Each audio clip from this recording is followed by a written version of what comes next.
Hello, ਸਤਿ ਸ਼੍ਰੀ ਅਕਾਲ ਜੀ। ਸਵਾਗਤ ਹੈ ਜੀ ਤੁਹਾਡਾ ਆਪਣੇ ਚੈਨਲ 'ਤੇ। ਅੱਜ ਆਪਾਂ ਪੋਲਿਟੀ ਦਾ ਪਾਰਟ 3 ਲੈ ਕੇ ਹਾਜ਼ਰ ਹੋਏ ਹਾਂ। ਪਹਿਲੇ 2 ਪਾਰਟ ਆਪਾਂ ਅਪਲੋਡ ਕਰ ਦਿੱਤੇ ਨੇ। ਪਹਿਲਾ ਪਾਰਟ ਪ੍ਰੀਐਂਬਲ ਦੇ ਨਾਲ ਰਿਲੇਟਡ ਹੈ ਅਤੇ ਦੂਸਰਾ ਪਾਰਟ ਆਪਣਾ ਸਿਟੀਜ਼ਨਸ਼ਿਪ ਦੇ ਨਾਲ ਰਿਲੇਟਡ। ਜੇਕਰ ਤੁਸੀਂ ਉਹ ਦੇਖਣਾ ਚਾਹੁੰਦੇ ਹੋ ਤਾਂ ਮੈਂ ਉਹਨਾਂ ਦਾ ਲਿੰਕ ਇਸ ਵੀਡੀਓ ਦੇ ਡਿਸਕ੍ਰਿਪਸ਼ਨ ਦੇ ਵਿੱਚ ਪਾ ਦੇਣਾ, ਤੁਸੀਂ ਜਾ ਕੇ ਦੇਖ ਲੈਣਾ। ਅਦਰਵਾਈਜ਼ ਤੁਸੀਂ ਆਪਣੇ ਚੈਨਲ 'ਤੇ ਵਿਜ਼ਿਟ ਕਰੋ, ਉੱਥੇ ਪਲੇਲਿਸਟ ਬਣੀਆਂ ਹੋਈਆਂ ਨੇ modern history, Punjab GK, polity, ਠੀਕ ਹੈ ਜੀ। ਅਤੇ ਉਹ ਤੁਸੀਂ ਉੱਥੋਂ ਜਾ ਕੇ ਸੀਰੀਜ਼ ਵਾਈਜ਼ ਵੀਡੀਓ ਦੇਖ ਸਕਦੇ ਹੋ। ਜੇਕਰ ਤੁਸੀਂ ਆਪਣੇ ਚੈਨਲ ਨਾਲ ਜੁੜੇ ਰਹਿਣਾ ਚਾਹੁੰਦੇ ਹੋ ਤਾਂ ਚੈਨਲ ਨੂੰ ਸਬਸਕ੍ਰਾਈਬ ਕਰ ਲਿਓ, ਬੈਲ ਆਈਕਨ 'ਤੇ ਪ੍ਰੈਸ ਕਰ ਲਿਓ ਤਾਂ ਕਿ ਆਉਣ ਵਾਲੀਆਂ ਸਾਰੀਆਂ ਵੀਡੀਓਜ਼ ਦੇ ਨੋਟੀਫਿਕੇਸ਼ਨ ਤੁਹਾਡੇ ਤੱਕ ਪਹੁੰਚਦੇ ਰਹਿਣ ਅਤੇ ਤੁਹਾਡੀ ਤਿਆਰੀ ਹੈ ਜਿਹੜੀ ਉਹ ਚੰਗੇ ਤਰੀਕੇ ਨਾਲ ਚੱਲਦੀ ਰਹੇ। ਅੱਜ ਦਾ ਜਿਹੜਾ ਆਪਣਾ ਸੈਸ਼ਨ ਹੈ ਉਹ ਫੰਡਾਮੈਂਟਲ ਰਾਈਟਸ ਨਾਲ ਰਿਲੇਟਡ ਹੈ। ਥੋੜ੍ਹਾ ਜਿਹਾ ਲੰਬਾ ਸੈਸ਼ਨ ਹੈ। ਇਹ 'ਚ ਮੈਂ 15 MCQ ਰੱਖੇ ਨੇ, ਠੀਕ ਹੈ, ਜਿਹਦੇ ਵਿੱਚ ਤੁਹਾਡੇ ਮਤਲਬ ਫੰਡਾਮੈਂਟਲ ਰਾਈਟਸ ਤੋਂ ਜਿਹੜੇ ਇੰਪੋਰਟੈਂਟ MCQ ਆਉਂਦੇ ਨੇ ਉਹ ਆਪਾਂ ਸਾਰੇ ਇਹਦੇ ਵਿੱਚ ਕਵਰ ਕੀਤੇ ਹੋਏ ਨੇ, ਠੀਕ ਹੈ ਜੀ। ਬਾਕੀ ਆਪਾਂ ਫੰਡਾਮੈਂਟਲ ਰਾਈਟਸ ਦਾ ਇਕੱਲਾ ਜਿਹੜਾ ਅਨੁਛੇਦ ਹੈ ਉਹ 'ਤੇ ਆਪਾਂ ਇੱਕ ਸਪੈਸ਼ਲ ਵੀਡੀਓ ਲੈ ਕੇ ਆਵਾਂਗੇ, ਠੀਕ ਹੈ ਜੀ। ਤਾਂ ਜੁੜੇ ਰਹਿਣਾ ਚੈਨਲ ਦੇ ਨਾਲ। ਅੱਜ ਦਾ ਸੈਸ਼ਨ ਤੁਹਾਡੇ ਲਈ ਬਹੁਤ ਇੰਪੋਰਟੈਂਟ ਰਹਿਣ ਵਾਲਾ ਹੈ। ਵੀਡੀਓ ਨੂੰ ਐਂਡ ਤੱਕ ਦੇਖਿਓ, ਇੱਕ ਵੀ ਕੁਐਸਚਨ ਤੁਹਾਡੇ ਮਿਸ ਕਰਨ ਵਾਲਾ ਨਹੀਂ ਹੈਗਾ, ਠੀਕ ਹੈ, ਕਿਉਂਕਿ ਤੁਹਾਨੂੰ ਪਤਾ ਹੈ ਕਿ ਫੰਡਾਮੈਂਟਲ ਰਾਈਟਸ ਦੇ ਵਿੱਚੋਂ ਕੁਐਸਚਨ ਪੱਕਾ ਆਉਣਾ ਹੀ ਆਉਣਾ ਹੁੰਦਾ ਹਰ ਇੱਕ ਪੇਪਰ ਦੇ ਵਿੱਚ। ਪੋਲਿਟੀ ਜੇਕਰ ਉਹ ਕੁਐਸਚਨ ਪੁੱਛਣਗੇ ਤਾਂ ਫੰਡਾਮੈਂਟਲ ਰਾਈਟਸ ਦਾ ਕੁਐਸਚਨ ਉਹਦੇ ਵਿੱਚ ਪੱਕਾ ਤੁਹਾਨੂੰ ਦੇਖਣ ਨੂੰ ਮਿਲੂਗਾ, ਕਿਉਂਕਿ ਇਹ ਸਭ ਤੋਂ ਇੰਪੋਰਟੈਂਟ ਟੌਪਿਕ ਹੈ ਆਪਣਾ ਫੰਡਾਮੈਂਟਲ ਰਾਈਟਸ, ਠੀਕ ਹੈ ਜੀ। ਤਾਂ ਅੱਜ ਦਾ ਜਿਹੜਾ ਆਪਣਾ ਟੌਪਿਕ ਹੈ ਉਹ ਆਪਾਂ ਸਟਾਰਟ ਕਰਦੇ ਹਾਂ, ਠੀਕ ਹੈ ਜੀ। ਤਾਂ ਜਿਹੜੀਆਂ ਆਪਣੇ 2 ਸੈਸ਼ਨ ਆਉਂਦੇ ਨੇ, ਸੁਬਾਹ 10 ਵਜੇ ਆਉਂਦਾ ਆਪਣਾ ਪੋਲਿਟੀ ਦਾ ਅਤੇ ਸ਼ਾਮ ਨੂੰ 3 ਵਜੇ ਆਪਣਾ ਆਉਂਦਾ ਪੰਜਾਬ ਜੀਕੇ ਦਾ। ਪੰਜਾਬ ਜੀਕੇ ਹੁਣ ਆਪਾਂ ਜ਼ਿਲ੍ਹੇ ਵਾਈਜ਼ ਕਵਰ ਕਰ ਰਹੇ ਹਾਂ, ਇੱਕ ਵੀ ਵੀਡੀਓ ਮਿਸ ਨਾ ਕਰਿਓ ਕਿਉਂਕਿ ਬਹੁਤ ਰੇਅਰ ਅਤੇ ਇੰਪੋਰਟੈਂਟ ਕੁਐਸਚਨ ਉਹਦੇ ਵਿੱਚ ਮੈਂ ਰੱਖੇ ਹੋਏ ਨੇ, ਠੀਕ ਹੈ ਜੀ। ਤਾਂ ਅੱਜ ਦਾ ਸੈਸ਼ਨ ਆਪਾਂ ਸਟਾਰਟ ਕਰਦੇ ਹਾਂ। ਅੱਜ ਦੀ ਜਿਹੜੀ ਪਹਿਲੀ ਸਲਾਈਡ ਹੈ ਉਹ ਤੋਂ ਆਪਾਂ ਸਟਾਰਟ ਕਰਦੇ ਹਾਂ। ਪਹਿਲੀ ਸਲਾਈਡ ਦੇ ਵਿੱਚ ਮੈਂ ਤੁਹਾਨੂੰ ਫੰਡਾਮੈਂਟਲ ਰਾਈਟਸ ਬਾਰੇ ਥੋੜ੍ਹਾ ਜਿਹਾ ਬਰੀਫ ਦੇ ਵਿੱਚ ਦੱਸਿਆ ਹੋਇਆ, ਓਵਰਵਿਊ ਤੋਂ ਫੰਡਾਮੈਂਟਲ ਰਾਈਟਸ ਦਾ ਦਿੱਤਾ ਹੋਇਆ। ਜਿਵੇਂ ਕਿ ਪਹਿਲਾਂ ਮੈਂ ਲਿਖਿਆ ਕਿ ਬੋਰੋਡ ਫਰੋਮ USA ਕੌਨਸਟੀਟਿਊਸ਼ਨ। ਜਿਹੜੇ ਆਪਣੇ ਫੰਡਾਮੈਂਟਲ ਰਾਈਟਸ ਨੇ ਇਹ ਆਪਾਂ ਕਿੱਥੋਂ ਲਏ ਨੇ, ਠੀਕ ਹੈ। ਸਭ ਤੋਂ ਪਹਿਲਾ ਕੁਐਸਚਨ, ਬੇਸਿਕ ਕੁਐਸਚਨ ਨੇ, ਇਹ ਆਪਾਂ ਨੂੰ ਆਉਂਦੇ ਰਹਿੰਦੇ ਨੇ ਪੇਪਰਾਂ ਦੇ ਵਿੱਚ। ਤਾਂ ਜਿਹੜੇ ਫੰਡਾਮੈਂਟਲ ਰਾਈਟਸ ਨੇ, ਮੌਲਿਕ ਅਧਿਕਾਰ ਜਿਹਨਾਂ ਨੂੰ ਆਪਾਂ ਪੰਜਾਬੀ ਦੇ ਵਿੱਚ ਕਹਿੰਦੇ ਹਾਂ, ਇਹ ਤੁਸੀਂ ਜ਼ਿਆਦਾਤਰ ਨਾ ਇੰਗਲਿਸ਼ ਦੇ ਵਿੱਚ ਕਰਿਓ, ਕਿਉਂਕਿ ਪੰਜਾਬੀ ਦੇ ਵਿੱਚ ਜਿਹੜੀ ਕਾਨੂੰਨ ਦੀ ਲੈਂਗੁਏਜ ਹੈ ਉਹ ਥੋੜ੍ਹੀ ਜਿਹੀ ਟਫ ਹੁੰਦੀ ਹੈ, ਯਾਦ ਕਰਨੀ ਥੋੜ੍ਹੀ ਜਿਹੀ ਔਖੀ ਹੁੰਦੀ ਹੈ। ਇੰਗਲਿਸ਼ ਦੇ ਵਿੱਚ ਇਹ ਸੌਖੀ ਯਾਦ ਹੋ ਜਾਂਦੀ ਹੈ। ਤਾਂ ਇਹ ਕਿੱਥੋਂ ਲਏ ਨੇ? USA ਯਾਨੀ ਕਿ ਅਮੈਰੀਕਾ ਦੇ ਕੌਨਸਟੀਟਿਊਸ਼ਨ ਤੋਂ ਆਪਾਂ ਇਹ ਲਏ ਨੇ। ਦੂਸਰਾ ਜਿਹੜਾ ਇਹਦਾ ਪੁਆਇੰਟ ਮੈਂ ਰੱਖਿਆ ਹੋਇਆ, ਜਸਟੀਸ਼ੀਏਬਲ ਇਨ ਨੇਚਰ। ਜਸਟੀਸ਼ੀਏਬਲ ਦਾ ਕੀ ਮਤਲਬ ਹੁੰਦਾ? ਇੱਕ ਹੁੰਦਾ ਨੋਨ ਜਸਟੀਸ਼ੀਏਬਲ, ਇੱਕ ਹੁੰਦਾ ਜਸਟੀਸ਼ੀਏਬਲ। ਜਸਟੀਸ਼ੀਏਬਲ ਦਾ ਕੀ ਮਤਲਬ ਹੈ ਕਿ ਆਪਾਂ ਨੂੰ ਇਹਨਾਂ 'ਤੇ ਨਿਆਂ ਮਿਲ ਸਕਦਾ। ਇਹਦਾ ਕੀ ਮਤਲਬ ਹੈ ਕਹਿਣ ਦਾ ਕਿ ਜੇਕਰ ਆਪਣੇ ਫੰਡਾਮੈਂਟਲ ਰਾਈਟਸ ਕੋਈ ਆਪਾਂ ਨੂੰ ਹਰਟ ਕਰ ਰਿਹਾ, ਆਪਣੇ ਫੰਡਾਮੈਂਟਲ ਰਾਈਟਸ ਹੈ, ਉੱਥੇ ਆਪਾਂ ਮਤਲਬ ਜਿਹੜਾ ਜਸਟਿਸ ਹੈ ਉਹ ਲੈਣ ਦੇ ਲਈ ਆਪਾਂ ਸੁਪਰੀਮ ਕੋਰਟ ਜਾਂ ਹਾਈ ਕੋਰਟ ਜਾ ਸਕਦੇ ਹਾਂ। ਯਾਨੀ ਕਿ ਉਹਦਾ ਆਪਾਂ ਜਿਹੜਾ ਨਿਆਂ ਹੈਗਾ ਉਹ ਆਪਾਂ ਨੂੰ ਮਿਲੂਗਾ ਫੰਡਾਮੈਂਟਲ ਰਾਈਟਸ 'ਤੇ, ਠੀਕ ਹੈ। ਤਾਂ ਇਹ ਜਸਟੀਸ਼ੀਏਬਲ ਨੇ ਇਨ ਨੇਚਰ ਨੇ। ਕਈ ਵਾਰੀ ਕੁਐਸਚਨ ਆ ਜਾਂਦਾ ਕਿ ਜਸਟੀਸ਼ੀਏਬਲ ਹੈ ਜਾਂ ਨੋਨ ਜਸਟੀਸ਼ੀਏਬਲ ਦਾ, ਇਹ ਜਸਟੀਸ਼ੀਏਬਲ ਨੇ, ਇਹ ਤੁਸੀਂ ਯਾਦ ਰੱਖਣਾ, ਠੀਕ ਹੈ ਜੀ। ਅਗਲਾ ਮੈਂ ਜਿਹੜਾ ਰੱਖਿਆ ਕਿ ਨਾਟ ਸਸਪੈਂਡਡ ਡਿਊਰਿੰਗ ਐਮਰਜੈਂਸੀ, ਠੀਕ ਹੈ। 3 ਟਾਈਪ ਦੀ ਐਮਰਜੈਂਸੀ, ਸਟੇਟ ਐਮਰਜੈਂਸੀ ਹੁੰਦੀ ਹੈ, ਨੈਸ਼ਨਲ ਐਮਰਜੈਂਸੀ ਹੁੰਦੀ ਹੈ ਅਤੇ ਫਾਈਨੈਂਸ਼ੀਅਲ ਐਮਰਜੈਂਸੀ ਹੁੰਦੀ ਹੈ। ਜੇਕਰ ਐਮਰਜੈਂਸੀ ਲੱਗ ਜਾਵੇ ਤਾਂ ਇਹ ਜਿਹੜੇ 2 ਰਾਈਟ ਨੇ, ਮਤਲਬ 20 ਅਤੇ 21 ਨੰਬਰ ਜਿਹੜਾ ਆਪਣਾ ਆਰਟੀਕਲ ਹੈ, ਇਹ ਕਦੇ ਵੀ ਸਸਪੈਂਡ ਨਹੀਂ ਹੁੰਦੇ ਐਮਰਜੈਂਸੀ ਦੇ ਦੌਰਾਨ ਵੀ, ਠੀਕ ਹੈ ਜੀ। ਇਹ right to life and personal liberty ਦੇ ਅੰਤਰਗਤ ਆਉਂਦੇ ਨੇ, ਠੀਕ ਹੈ। ਤਾਂ ਇਹ ਤੁਸੀਂ ਯਾਦ ਰੱਖਣਾ ਕਿ ਇਹ ਤੁਹਾਨੂੰ ਪੁੱਛਿਆ ਜਾਂਦਾ ਕਿ ਕਿਹੜੇ 2 ਆਰਟੀਕਲ ਨੇ, ਆਰਟੀਕਲ 20 ਅਤੇ 21, ਇਹ ਕਦੇ ਵੀ ਸਸਪੈਂਡ ਨਹੀਂ ਹੁੰਦੇ, ਠੀਕ ਹੈ ਜੀ। ਤਾਂ ਲਾਸਟ 'ਤੇ ਜਿਹੜਾ ਮੈਂ ਰੱਖਿਆ ਇੰਪੋਰਟੈਂਟ ਪੁਆਇੰਟ ਉਹ ਹੈ enforcement of fundamental rights, supreme court ਅਤੇ ਹਾਈ ਕੋਰਟ। ਤਾਂ ਜੇ ਮੰਨ ਲਓ ਆਪਣੇ ਕੋਈ ਫੰਡਾਮੈਂਟਲ ਰਾਈਟਸ ਨੂੰ ਆਪਾਂ ਨੂੰ ਮਤਲਬ ਉਹਨਾਂ ਨੂੰ ਫੰਡਾਮੈਂਟਲ ਰਾਈਟਸ ਆਪਣੇ ਜੇ ਕੋਈ ਹਰਟ ਕਰ ਰਿਹਾ, ਤਾਂ ਜੇਕਰ ਆਪਾਂ ਜਾਣਾ ਸੁਪਰੀਮ ਕੋਰਟ ਤਾਂ ਉਹ ਆਰਟੀਕਲ 32 ਦੇ ਅਧੀਨ ਆਪਾਂ ਜਾ ਸਕਦੇ ਹਾਂ। ਆਰਟੀਕਲ 32 ਦੇ ਵਿੱਚ 5 ਰਿਟਸ ਆਉਂਦੀਆਂ ਨੇ। ਰਿਟ ਬਾਰੇ ਆਪਾਂ ਇੱਕ ਸਪੈਸ਼ਲ ਵੀਡੀਓ ਲੈ ਕੇ ਆਵਾਂਗੇ, ਉਹ ਵੀ ਤੁਸੀਂ ਦੇਖ ਲਿਓ। ਹਾਈ ਕੋਰਟ ਦੇ ਵਿੱਚ ਜੇਕਰ ਆਪਾਂ ਜਾਣਾ ਤਾਂ ਉਹ ਆਰਟੀਕਲ 226 ਦੇ ਅੰਤਰਗਤ ਜਾਇਆ ਜਾਂਦਾ, ਠੀਕ ਹੈ। ਤਾਂ ਇਹ ਇੰਪੋਰਟੈਂਟ ਪੁਆਇੰਟ ਨੇ, ਇੱਕ ਵਾਰੀ ਤੁਸੀਂ ਇਹਨੂੰ ਨੋਟ ਕਰ ਲਿਓ, ਬੇਸਿਕ ਇਨਫੋਰਮੇਸ਼ਨ ਹੈ। ਤਾਂ ਅੱਜ ਦਾ ਜਿਹੜਾ ਆਪਣਾ ਪਹਿਲਾ ਕੁਐਸਚਨ ਹੈ ਉਹ ਹੈ ਮੌਲਿਕ ਅਧਿਕਾਰ ਹੈ ਜਿਹੜੇ ਉਹ ਸੰਵਿਧਾਨ ਦੇ ਕਿਸ ਭਾਗ ਵਿੱਚ ਨੇ? Which part of constitution have fundamental rights. Fundamental ਜਿਹੜੇ ਰਾਈਟਸ ਨੇ ਇਹ ਤੁਹਾਡੇ ਸੰਵਿਧਾਨ ਦੇ ਕਿਹੜੇ ਭਾਗ ਦੇ ਵਿੱਚ ਨੇ? ਪਾਰਟ 1, ਪਾਰਟ 2, ਪਾਰਟ 3 ਜਾਂ ਪਾਰਟ 4? ਪਾਰਟ 2 ਆਪਾਂ ਕੱਲ੍ਹ ਪੜ੍ਹ ਕੇ ਆਏ ਹਾਂ। ਪਾਰਟ 2 ਦੇ ਵਿੱਚ ਕੀ ਹੈ? ਸਿਟੀਜ਼ਨਸ਼ਿਪ ਹੈ, ਠੀਕ ਹੈ। ਆਰਟੀਕਲ 5 ਤੋਂ ਲੈ ਕੇ 11 ਤੱਕ। ਇੱਕ ਕੁਐਸਚਨ ਦੇ ਨਾਲ ਆਪਾਂ 2-3 ਕੁਐਸਚਨ ਕਵਰ ਕਰਨੇ ਆ, ਠੀਕ ਹੈ। ਜਿਹੜੇ ਵੀ ਉਹਦੇ ਨਾਲ ਰਿਲੇਟਡ ਫੈਕਟ ਹੋਣਗੇ ਉਹ ਮੈਂ ਤੁਹਾਨੂੰ ਨਾਲ ਕਲੀਅਰ ਕਰਵਾਉਂਦੇ ਜਾਣਾ, ਠੀਕ ਹੈ ਜੀ। ਤਾਂ ਇਸ ਕੁਐਸਚਨ ਦਾ ਜਿਹੜਾ ਆਨਸਰ ਹੈ, ਆਨਸਰ ਨੰਬਰ 3, ਪਾਰਟ 3 ਦੇ ਵਿੱਚ ਨੇ, ਠੀਕ ਹੈ ਜੀ। Also called Magna Carta. ਇੱਕ ਤੁਹਾਨੂੰ ਇਹ ਕੁਐਸਚਨ ਬਹੁਤ ਆਉਂਦਾ ਕਿ ਮੈਗਨਾ ਕਾਰਟਾ ਆਫ ਕੌਨਸਟੀਟਿਊਸ਼ਨ ਸੰਵਿਧਾਨ ਦੇ ਕਿਹੜੇ ਭਾਗ ਨੂੰ ਕਿਹਾ ਜਾਂਦਾ? ਤਾਂ ਉਹ ਪਾਰਟ ਤੀਸਰੇ ਨੂੰ ਕਿਹਾ ਜਾਂਦਾ। ਪਾਰਟ 3 ਠੀਕ ਹੈ ਜੀ, ਫੰਡਾਮੈਂਟਲ ਰਾਈਟਸ ਠੀਕ ਹੈ ਜੀ। ਤਾਂ ਇਹ ਕੁਐਸਚਨ ਨੂੰ ਘੁਮਾ ਫਿਰਾ ਕੇ ਪਾਉਂਦੇ ਹੁੰਦੇ ਨੇ ਕਿ ਮੈਗਨਾ ਕਾਰਟਾ ਕਿਹੜੇ ਪਾਰਟ ਨੂੰ ਕਿਹਾ ਜਾਂਦਾ ਹੈ ਜਾਂ ਠੀਕ ਹੈ, ਜਾਂ ਕਿੰਨਾਂ ਨੂੰ ਕਿਹਾ ਜਾਂਦਾ ਹੈ। ਤਾਂ ਫੰਡਾਮੈਂਟਲ ਰਾਈਟਸ ਨੂੰ ਪਾਰਟ 3 ਠੀਕ ਹੈ, ਇਹ ਤੁਸੀਂ ਯਾਦ ਰੱਖਣਾ। ਅਗਲਾ ਜਿਹੜਾ ਆਪਣਾ ਕੁਐਸਚਨ ਆ ਉਹ ਹੈ ਮੌਲਿਕ ਅਧਿਕਾਰ ਸੰਵਿਧਾਨ ਦੇ ਕਿਸ ਅਨੁਛੇਦ ਵਿੱਚ ਨੇ। Fundamental rights are given in which article of Indian constitution. 5 ਤੋਂ 11, 12 ਤੋਂ 35, 36 ਤੋਂ 51 ਜਾਂ 51A। ਤਾਂ ਕਿਹੜੇ ਭਾਗ ਦੇ ਵਿੱਚ ਨੇ ਆਪਣੇ ਜਿਹੜੇ ਫੰਡਾਮੈਂਟਲ ਰਾਈਟਸ ਨੇ। ਪਾਰਟ ਆਪਾਂ ਨੂੰ ਪਤਾ ਲੱਗ ਗਿਆ ਕਿ ਕਿਹੜਾ ਪਾਰਟ ਹੈ, ਪਾਰਟ ਤੀਸਰਾ ਹੈ ਠੀਕ ਹੈ। ਤਾਂ ਆਰਟੀਕਲ ਵੀ ਤੁਹਾਨੂੰ ਪਤਾ ਹੋਣੇ ਚਾਹੀਦੇ ਕਿ ਕਿੰਨੇ ਤੋਂ ਕਿੰਨੇ ਤੱਕ ਨੇ ਆਰਟੀਕਲ। ਇਹਦੇ ਵਿੱਚ ਆਪਾਂ ਜਿਹੜੇ ਇੰਪੋਰਟੈਂਟ ਕੁਐਸਚਨ ਨੇ ਉਹ ਕਰਾਂਗੇ। ਫੰਡਾਮੈਂਟਲ ਰਾਈਟਸ ਦੇ ਉੱਤੇ ਇੱਕ ਸਪੈਸ਼ਲ ਵੀਡੀਓ ਮੈਂ ਲੈ ਕੇ ਆਊਂ ਠੀਕ ਹੈ, ਜਿਹਦੇ ਵਿੱਚ ਕੱਲਾ ਜਿਹੜਾ ਇਹਦਾ ਅਨੁਛੇਦ ਆ ਉਹ ਆਪਾਂ ਪੜ੍ਹਾਂਗੇ।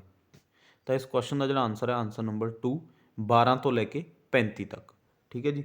ਤਾਂ 12 ਤੋਂ ਲੈ ਕੇ 35 ਤੱਕ ਜਿਹੜੇ ਆਪਣੇ ਰਾਈਟ ਨੇ ਉਹ ਹੈ ਫੰਡਾਮੈਂਟਲ ਰਾਈਟਸ ਪਾਰਟ 3 ਠੀਕ ਹੈ ਜੀ। ਤਾਂ ਇਹ ਵੀ ਕੁਐਸਚਨ ਆਉਂਦਾ ਕਿ ਹੁਣ ਆਪਣੇ ਜਿਹੜੇ ਸੰਵਿਧਾਨ ਦੇ ਵਿੱਚ ਹੈ ਟੋਟਲ ਕਿੰਨੇ ਫੰਡਾਮੈਂਟਲ ਰਾਈਟਸ ਨੇ। ਤਾਂ ਟੋਟਲ 6 ਫੰਡਾਮੈਂਟਲ ਰਾਈਟਸ ਨੇ, ਇਹ ਤੁਸੀਂ ਯਾਦ ਰੱਖਣਾ। ਟੋਟਲ ਕਿੰਨੇ ਨੇ? 6। ਪਹਿਲਾਂ 7 ਹੁੰਦੇ ਸੀ, ਇੱਕ ਨੂੰ ਰਿਮੂਵ ਕਰ ਦਿੱਤਾ ਗਿਆ ਠੀਕ ਹੈ, ਉਹ ਆਪਾਂ ਅੱਗੇ ਦੇਖਦੇ ਹਾਂ ਕੁਐਸਚਨਾਂ ਦੇ ਵਿੱਚ। ਤਾਂ ਹੁਣ ਜਿਹੜੇ ਫੰਡਾਮੈਂਟਲ ਰਾਈਟਸ ਨੇ ਉਹ ਹੈ ਟੋਟਲ 6। ਅਗਲਾ ਜਿਹੜਾ ਆਪਣਾ ਕੁਐਸਚਨ ਉਹ ਹੈ ਕਿਹੜਾ ਮੌਲਿਕ ਅਧਿਕਾਰ ਸਮਾਨਤਾ ਦਾ ਅਧਿਕਾਰ ਹੈ। Which fundamental rights is called right to equality. 15 ਤੋਂ 22, 23 ਤੋਂ 24, 25 ਤੋਂ 28 ਜਾਂ 14 ਤੋਂ 18।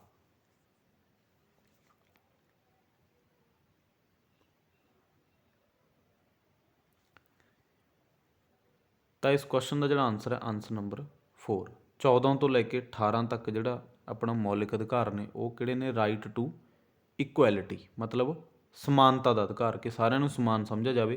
ਤਾਂ ਉਹ ਜਿਹੜੇ ਆਰਟੀਕਲ 14 ਤੋਂ ਲੈ ਕੇ 18 ਤੱਕ ਨੇ ਠੀਕ ਹੈ ਜੀ। ਜਿਹੜਾ ਆਪਣਾ ਫਸਟ ਫੰਡਾਮੈਂਟਲ ਰਾਈਟ ਜਿਹਨੂੰ ਆਪਾਂ ਕਹਿ ਸਕਦੇ ਹਾਂ 14 ਤੋਂ ਲੈ ਕੇ 18 ਤੱਕ, ਰਾਈਟ ਟੂ ਇਕੁਐਲਿਟੀ।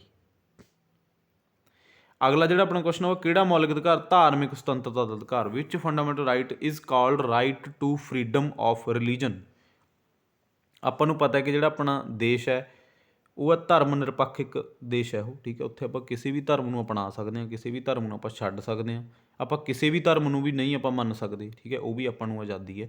ਤਾਂ ਇਹਨੂੰ ਧਾਰਮਿਕ ਸੁਤੰਤਰਤਾ ਦੇ ਅਧਿਕਾਰ ਕਿਹਾ ਜਾਂਦਾ। ਤਾਂ ਇਹ ਕਿੱਥੋਂ ਤੋਂ ਲੈ ਕੇ ਕਿੱਥੋਂ ਤੱਕ ਨੇ? ਤਾਂ ਇਸ ਕੁਐਸਚਨ ਦਾ ਜਿਹੜਾ ਆਨਸਰ ਹੈ, ਆਨਸਰ ਨੰਬਰ 3। 25 ਤੋਂ ਲੈ ਕੇ 28 ਤੱਕ ਜਿਹੜਾ ਆਰਟੀਕਲ ਹੈ ਉਹ right to freedom of religion ਨਾਲ ਰਿਲੇਟਡ ਹੈ ਠੀਕ ਹੈ, ਤੁਸੀਂ ਯਾਦ ਰੱਖਣਾ। 25 ਤੋਂ ਲੈ ਕੇ 28 ਤੱਕ। 14 ਤੋਂ 18 ਆਪਾਂ ਪੜ੍ਹ ਲਿਆ।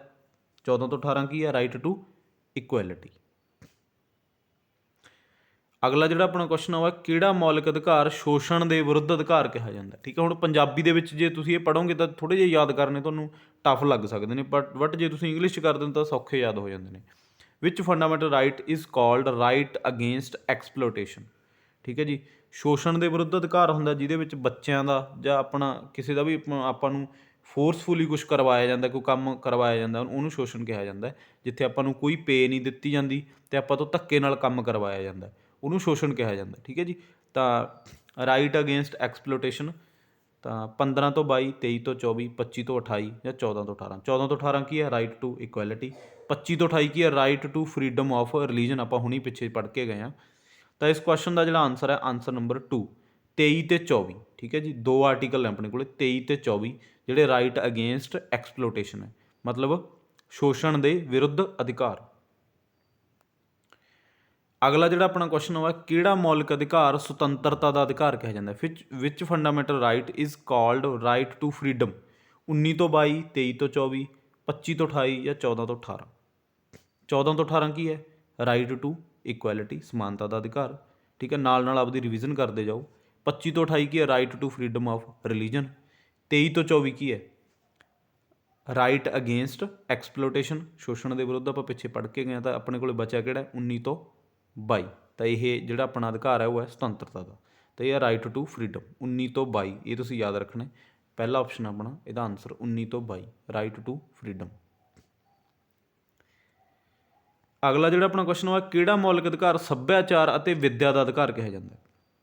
ਵਿਚ fundamental right is called culture and educational rights ਠੀਕ ਹੈ। ਇਹਦਾ ਨਾਂ ਹੈਗਾ ਕਲਚਰਲ ਐਂਡ ਐਜੂਕੇਸ਼ਨਲ ਰਾਈਟਸ। ਇਹ ਜਿਹੜੇ ਰਾਈਟਸ ਨੇ ਆਪਾਂ ਮਾਈਨੋਰਟੀਜ਼ ਨੂੰ ਦਿੱਤੇ ਹੋਏ ਨੇ ਠੀਕ ਹੈ। ਉਹ ਆਪਣੇ ਕਲਚਰਲ ਐਜੂਕੇਸ਼ਨਲ ਜਿਹੜੇ ਇੰਸਟੀਚਿਊਟ ਆ ਉਹ ਖੋਲ੍ਹ ਸਕਦੇ ਨੇ ਇਹ ਅਧਿਕਾਰਾਂ ਦੇ ਤਹਿਤ ਠੀਕ ਹੈ ਜੀ। ਤਾਂ ਪਹਿਲਾ ਜਿਹੜਾ 19 ਤੋਂ 22, 23 ਤੋਂ 24, 25 ਤੋਂ 28 ਜਾਂ 29 30। 19 ਤੋਂ 22 ਆਪਾਂ ਪੜ੍ਹ ਕੇ ਗਏ ਹਾਂ ਕੀ ਹੈ? Right to freedom. 23 ਤੋਂ 24 ਰਾਈਟ ਅਗੇਂਸਟ ਐਕਸਪਲੋਟੇਸ਼ਨ। 25 ਤੋਂ 28 ਕੀ ਹੈ, right to freedom of religion. ਠੀਕ ਹੈ ਜੀ। ਤਾਂ ਆਪਣੇ ਕੋਲ ਬਚਿਆ ਕਿਹੜਾ, 29 30। ਤਾਂ ਇਹ ਜਿਹੜੇ 2 ਰਾਈਟ ਨੇ ਆਪਣੇ ਕੋਲੇ ਇਹ ਕਿਹੜੇ ਨੇਗੇ, education cultural and educational rights. ਠੀਕ ਹੈ। ਤਾਂ ਇਹਦਾ ਆਪਸ਼ਨ ਨੰਬਰ 4 ਆਉਣਾ ਆਨਸਰ। ਅਗਲਾ ਜਿਹੜਾ ਆਪਣਾ ਕੁਐਸਚਨ ਉਹ ਹੈ, ਕਿਹੜਾ ਮੌਲਿਕ ਅਧਿਕਾਰ ਸੰਵਿਧਾਨਿਕ ਉਪਚਾਰਤਾ ਦਾ ਅਧਿਕਾਰ ਕਿਹਾ ਜਾਂਦਾ ਹੈ। Which fundamental right is called constitutional remedies. ਠੀਕ ਹੈ। ਬਹੁਤ ਇੰਪੋਰਟੈਂਟ ਆਰਟੀਕਲ ਹੈ ਇਹ। 19 ਤੋਂ 22, 23 ਤੋਂ 24, 29 30 ਇਹ ਆਪਾਂ ਸਾਰੇ ਪੜ੍ਹ ਕੇ ਗਏ ਹਾਂ, ਤੁਹਾਨੂੰ ਪਤਾ ਲੱਗ ਹੀ ਗਿਆ ਹੋਣਾ। ਜਿਹੜਾ 3 ਨੰਬਰ 'ਤੇ ਆ ਆਰਟੀਕਲ 32। ਠੀਕ ਹੈ। ਤਾਂ ਇਹਨੂੰ ਕਿਹਾ ਜਾਂਦਾ ਹੈ ਰਾਈਟ ਟੂ ਕੌਨਸਟੀਟਿਊਸ਼ਨਲ ਰੈਮੀਡੀਜ਼। ਇਹਦਾ ਕੀ ਮਤਲਬ ਹੈ, ਇਹਦਾ ਮਤਲਬ ਇਹ ਹੈ ਕਿ ਜਿੰਨੇ ਵੀ ਆਪਣੇ ਫੰਡਾਮੈਂਟਲ ਰਾਈਟਸ ਨੇ ਜੇਕਰ ਉਹ ਆਪਣੇ ਵਾਇਲੇਟ ਹੁੰਦੇ ਨੇ ਤਾਂ ਆਪਾਂ ਆਰਟੀਕਲ 32 ਦੇ ਤਹਿਤ ਹੈ ਆਪਾਂ ਸੁਪਰੀਮ ਕੋਰਟ ਜਾ ਸਕਦੇ ਹਾਂ, ਆਰਟੀਕਲ 32 ਦੇ ਤਹਿਤ। ਠੀਕ, ਇਹ ਤੁਸੀਂ ਯਾਦ ਰੱਖਣਾ। ਤਾਂ ਕਰਕੇ ਇਹਨੂੰ ਕੌਨਸਟੀਟਿਊਸ਼ਨਲ ਰੈਮੀਡੀਜ਼ ਕਿਹਾ, ਕਿਉਂਕਿ ਇਹਦੇ ਵਿੱਚ ਜਿਹੜੀਆਂ ਆਪਣੀਆਂ 5 ਰਿਟਸ ਨੇ ਆਰਟੀਕਲ 32 ਦੇ ਤਹਿਤ 5 ਰਿਟਸ ਨੇ ਜਿਹਦੇ ਤਹਿਤ ਆਪਾਂ ਸੁਪਰੀਮ ਕੋਰਟ ਹੈ ਉਹ ਹੈ ਜਾ ਸਕਦੇ ਹਾਂ। ਠੀਕ ਹੈ। ਇਹ ਤੁਸੀਂ ਯਾਦ ਰੱਖਣਾ। ਤਾਂ ਇਸ ਕੁਐਸਚਨ ਦਾ ਜਿਹੜਾ ਆਨਸਰ ਹੈ ਉਹ ਹੈ ਆਰਟੀਕਲ 32। ਇਹਨੂੰ ਕੀ ਕਿਹਾ ਜਾਂਦਾ, also called heart and soul of constitution. ਕਿਹਨੇ ਕਿਹਾ ਇਹ, BR ਅੰਬੇਦਕਰ। ਇਹ ਤੁਸੀਂ ਯਾਦ ਰੱਖਣਾ। ਅਗਲਾ ਜਿਹੜਾ ਆਪਣਾ ਕੁਐਸਚਨ ਹੋਇਆ, ਕਿਹੜਾ ਮੌਲਿਕ ਅਧਿਕਾਰ ਛੂਆ-ਛੂਤ ਦੇ ਵਿਰੁੱਧ ਅਧਿਕਾਰ ਹੈ। Which fundamental right related to ਅਨਟੱਚੇਬਿਲਿਟੀ। ਇਹ ਬਹੁਤ ਪੁੱਛਿਆ ਜਾਂਦਾ ਹੈ।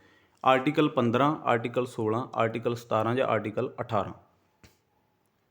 ਛੂਆ-ਛੂਤ ਦੇ ਵਿਰੁੱਧ ਅਧਿਕਾਰ which fundamental right related to ਅਨਟੱਚੇਬਿਲਿਟੀ। ਇਹ ਪਹਿਲਾਂ ਚੱਲਦਾ ਰਿਹਾ ਛੂਆ-ਛੂਤ ਦਾ ਮਤਲਬ ਜਿਹੜਾ ਮਾਮਲਾ ਹੈ, ਤਾਂ ਹੁਣ ਇਹ ਬਹੁਤ ਘਟ ਗਿਆ। ਅਤੇ ਇਸ ਕੁਐਸਚਨ ਦਾ ਜਿਹੜਾ ਆਨਸਰ ਹੈ ਆਨਸਰ ਨੰਬਰ 3 ਹੈ ਆਰਟੀਕਲ 17। ਠੀਕ ਹੈ। 70 ਜਿਹਨੂੰ ਕਿਹਾ ਜਾਂਦਾ। ਤਾਂ ਆਰਟੀਕਲ 17 ਜਿਹੜਾ ਇਹ ਅਨਟੱਚੇਬਿਲਿਟੀ ਨਾਲ ਸੰਬੰਧਿਤ ਹੈ, ਇਹ ਤੁਸੀਂ ਯਾਦ ਰੱਖਣਾ। ਅਗਲਾ ਜਿਹੜਾ ਆਪਣਾ ਕੁਐਸਚਨ ਹੋਇਆ, ਕਿਹੜਾ ਮੌਲਿਕ ਅਧਿਕਾਰ ਖਿਤਾਬਾਂ ਦਾ ਖਾਤਮਾ। ਮਤਲਬ ਇਹਦੇ ਨਾਲ ਜਿਹੜੇ ਟਾਈਟਲ ਨੇ, ਟਾਈਟਲ ਮਤਲਬ ਜਿਹੜੇ ਐਜੂਕੇਸ਼ਨਲ ਟਾਈਟਲ ਨੇ ਉਹ ਤਾਂ ਆਪਾਂ ਆਪਾਂ ਰੱਖ ਸਕਦੇ ਹਾਂ, ਕਿਉਂਕਿ ਆਪਾਂ ਉਹ ਖੁਦ ਪ੍ਰਾਪਤ ਕੀਤੇ ਨੇ। ਠੀਕ ਹੈ। ਜਿਵੇਂ ਡਾਕਟਰੇਟ ਦਾ ਹੋ ਗਿਆ, ਜੇ ਆਪਾਂ PhD ਕਰਦੇ ਹਾਂ ਤਾਂ ਆਪਾਂ ਡਾਕਟਰ ਦਾ ਜਿਹੜਾ ਟਾਈਟਲ ਹੈ ਉਹ ਆਪਾਂ ਰੱਖ ਸਕਦੇ ਹਾਂ। ਤਾਂ ਜਿਹੜੇ ਮਤਲਬ ਜਿਵੇਂ ਰਾਜੇ ਮਹਾਰਾਜਿਆਂ ਵਾਲੇ ਟਾਈਟਲ ਨੇ ਉਹ ਆਪਾਂ ਖਤਮ ਕਰ ਦਿੱਤੇ ਨੇ। ਤਾਂ ਉਹ ਕਿਹੜੇ ਆਰਟੀਕਲ ਦੇ ਅੰਡਰ ਹੈ, 15, 16, 17 ਜਾਂ 18।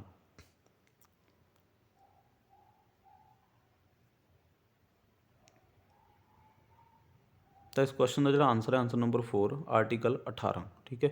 ਤਾਂ ਜਿਹੜੇ ਟਾਈਟਲ ਨੇ ਆਰਟੀਕਲ 18 ਦੇ ਅੰਤਰਗਤ ਆਪਾਂ ਖਤਮ ਕਰ ਦਿੱਤੇ ਨੇ। ਠੀਕ ਹੈ। ਤਾਂ ਇਸ ਕੁਐਸਚਨ ਦਾ ਜਿਹੜਾ ਆਨਸਰ ਹੈ ਆਰਟੀਕਲ 18 ਤੁਸੀਂ ਯਾਦ ਰੱਖਣਾ। ਅਗਲਾ ਜਿਹੜਾ ਆਪਣਾ ਕੁਐਸਚਨ ਹੈ, ਕਿਹੜਾ ਅਨੁਛੇਦ 6 ਤੋਂ 14 ਸਾਲ ਦੇ ਬੱਚੇ ਨੂੰ ਮੁਫਤ ਅਤੇ ਲਾਜ਼ਮੀ ਸਿੱਖਿਆ ਦੇਣ ਨਾਲ ਸੰਬੰਧਿਤ ਹੈ। Which article is related to free and compulsory education to 6 to 14 year of children. ਇਹ ਬਹੁਤ ਇੰਪੋਰਟੈਂਟ ਹੈ, ਇਹ ਤੁਸੀਂ ਯਾਦ ਰੱਖਣਾ। ਆਰਟੀਕਲ 21, ਆਰਟੀਕਲ 21A, ਆਰਟੀਕਲ 20 ਜਾਂ ਆਰਟੀਕਲ 19A। ਜਿਹੜੀ A ਪਾਈ ਹੋਈ ਹੈ ਇਹਦਾ ਮਤਲਬ ਹੈ ਕਿ ਇਹਦੇ ਵਿੱਚ ਆਪਾਂ ਅਮੈਂਡਮੈਂਟ ਕੀਤੀ ਹੋਈ ਹੈ। ਇਹ ਆਰਟੀਕਲ ਜਿਹੜੇ ਅਮੈਂਡਮੈਂਟ ਦੇ ਥਰੂ ਰੱਖੇ ਹੋਏ ਨੇ, ਤੁਸੀਂ ਯਾਦ ਰੱਖਣਾ। ਇਹਦੇ ਵਿੱਚ ਸੋਧ ਕੀਤੀ ਹੋਈ ਹੈ।